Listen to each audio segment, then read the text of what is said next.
Well, today is about our World War II veterans, and Fox News committed to covering all they've done, and a big anniversary today as well. Yeah, our Tyler Fingert is live in New Orleans at the National World War II Museum.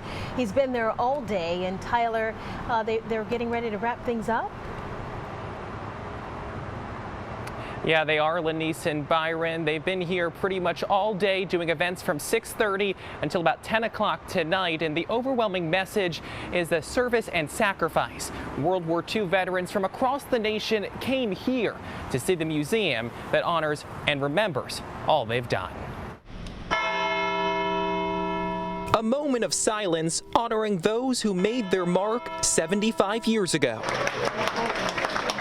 The National World War II Museum in New Orleans honoring the historic amphibious invasion of France with 150,000 soldiers in 1944. Yeah, 75 years ago today, I was on the beachhead of France.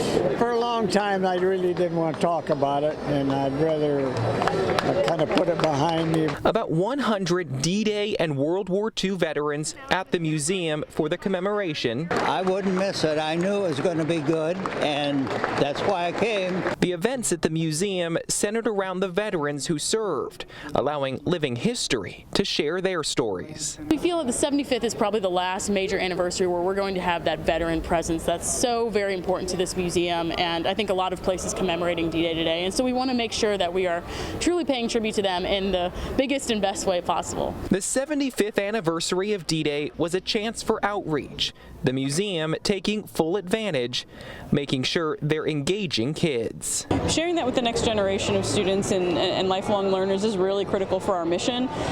Without them, we might not exist as a museum. They're really important to us. But for the veterans who made the journey to New Orleans, the purpose is personal. To make sure that they are remembered and remembered as people who died in glory. Over the next 11 months, they plan to continue to honor the history here. The end of the war, the 75th anniversary of the end of the war would be May of 2020, and they plan to also continue to do events for that all the way through the next 11 months. We're live in New Orleans tonight. Tyler Fingert, Fox 10 News.